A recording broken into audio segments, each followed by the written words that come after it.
Quinto domingo de Pascua, ciclo B, 2 de mayo del 2021.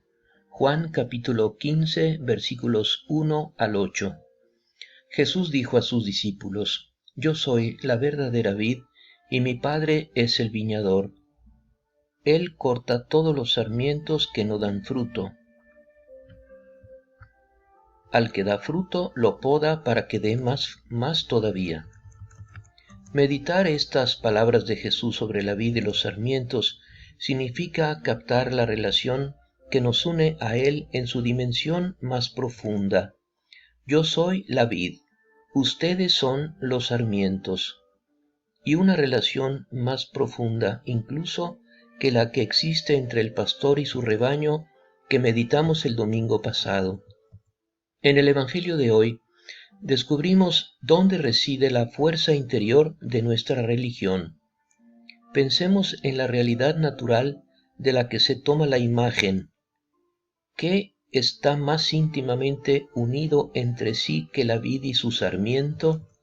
El sarmiento es una rama y una extensión de la vid.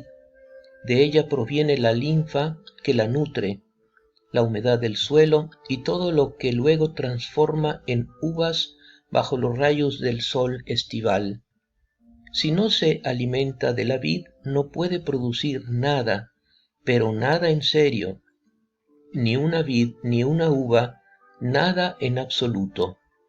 Es la misma verdad que San Pablo inculca con la imagen del cuerpo y de los miembros. Cristo es la cabeza de un cuerpo que es la Iglesia, de la que cada cristiano es miembro.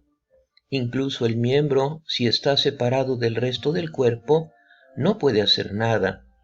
¿Dónde descansa esta relación aplicada a nosotros los hombres? ¿No contrasta con nuestro sentido de autonomía y libertad, es decir, con nuestro sentimiento de ser un todo y no una parte? Se basa en un hecho muy concreto que el apóstol Pablo, con una imagen también sacada de la agricultura, llama injerto.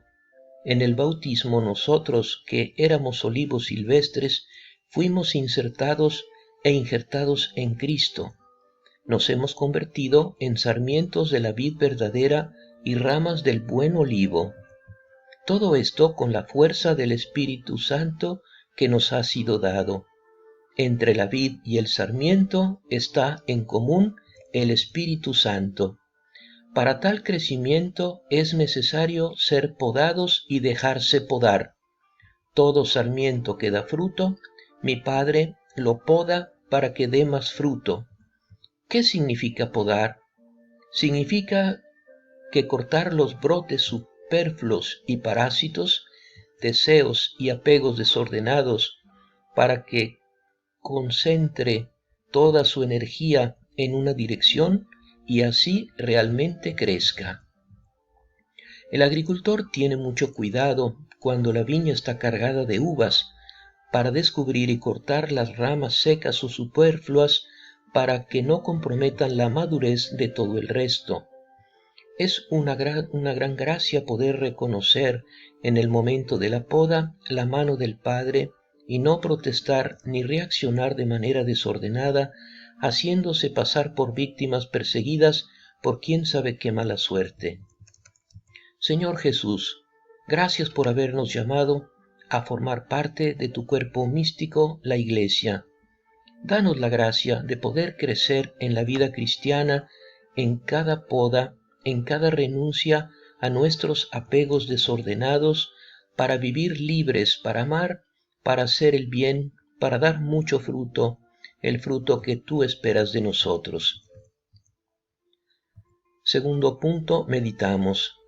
Ustedes ya están limpios por la palabra que yo les anuncié. Permanezcan en mí como yo permanezco en ustedes. Así como el sarmiento no puede dar fruto si no permanece en la vid, tampoco ustedes si no permanecen en mí. Yo soy la vid, ustedes los sarmientos. El que permanece en mí y yo en él, da mucho fruto, porque separados de mí, nada pueden hacer. Ya estáis limpios por la palabra que les he anunciado, decía Jesús a sus discípulos. El Evangelio, que es la palabra de Dios en Jesucristo, es por tanto como una poda y representa la ascesis fundamental del cristianismo. Eso golpea la codicia, Mamona con sus satélites, la carne con sus concupiscencias. Todo esto, en fin, que nos dispersa en tantos proyectos vanos y deseos terrenales. En cambio, fortalece las energías espirituales y saludables, nos concentra en los valores verdaderos, poniendo en crisis los falsos. La palabra de Dios se revela verdaderamente como una espada afilada de doble filo en las manos del podador. Bajo esta luz debemos esforzarnos por ver no solo nuestros sufrimientos individuales, los lutos, las enfermedades, las angustias que nos afectan a cada uno de nosotros o a nuestra familia, sino también el gran sufrimiento universal que se apodera de nuestra sociedad y del mundo entero, incluso el más misterioso de todos, que golpea a los inocentes. Desde hace algunos años estamos luchando en una crisis que revela nuestra impotencia para llevar la paz y el orden en la convivencia civil, para encontrar un acuerdo y acabar con el odio y la violencia. Y esto también es una poda necesaria del orgullo y de la presunción humanos. Entonces, ¿cuál es nuestra tarea como sarmientos? Juan tiene un verbo favorito para expresarlo: permanecer. Se entiende unidos a la vid que es Cristo. Permanezcan en mí y yo en ustedes. Si no permanecen en mí, ¿quién permanece en mí? Permanecer pegados a la vid y permanecer en Cristo Jesús significa ante todo no abandonar los compromisos asumidos con el bautismo, no ir a un país lejano como el hijo pródigo, sabiendo muy bien que se puede desprender uno mismo de Cristo todo de una vez como de un solo salto, entregándose a una vida de pecado consciente y querido, pero también en pequeños pasos, casi sin darse cuenta, día a día, infidelidad por infidelidad, omisión por omisión, compromiso por compromiso, dejando de comulgar, luego de ir a misa, luego de rezar, finalmente todo. Permanecer en Cristo Jesús también significa algo positivo, y es permanecer en su amor. En el amor se entiende que Él tiene por nosotros, más que en el amor que tenemos por Él. Significa, por tanto, dejarle amarnos, dejar que su savia, que es su espíritu, pase a través de nosotros, evitando poner entre Él y nosotros la barrera infranqueable de la autosuficiencia, la indiferencia y el pecado. Jesús insiste en la urgencia de permanecer en Él, haciéndonos vislumbrar las fatales consecuencias del desprendimiento de Él. Permanecer en Cristo, por tanto, significa permanecer en su amor, en su ley. A veces significa permanecer en la cruz, perseverar con Él en la prueba. Pero no te quedes solo, permaneciendo en el estado infantil del bautismo, cuando el sarmiento acababa de florecer o injertarse, más bien crecer hacia la cabeza, hacerse adultos y maduros en la fe, es decir, llevar el fruto de las buenas obras. Espíritu Santo, danos la gracia de permanecer siempre unidos a Cristo, fieles a su amor y a su estilo de vida, que es el anuncio del reino de Dios, con la oración, el servicio, la donación, el perdón, la compasión, la disponibilidad gozosa a amar a Dios y a nuestros hermanos. En el tercer punto meditamos: pero el que no permanece en mí es como el sarmiento que se tira y se seca, después se recoge, se arroja al fuego y arde.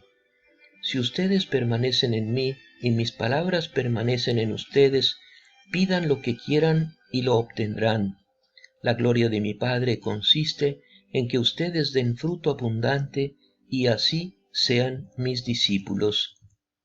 El sarmiento que no permanece unido a la vid se seca, no da fruto, se corta y se echa al fuego, no sirve para nada, porque la madera de la vid, a diferencia de otras maderas que cuando se cortan sirven para muchos objetivos, es una madera inútil para cualquier otro objetivo que no sea el de producir uvas.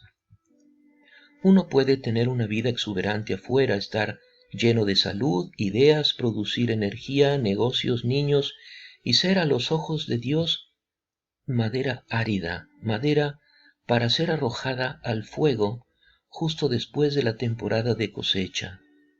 Quizás el Señor está tratando en todos los sentidos de hacernos entender que sin Él no podemos hacer nada. Esta es una lección que una sociedad puede olvidar fácilmente en cuanto logra pasar unos años sin guerras y sin grandes tragedias. El espíritu de Babel, es decir, la presunción de construir una casa por sí mismo, siempre está al acecho.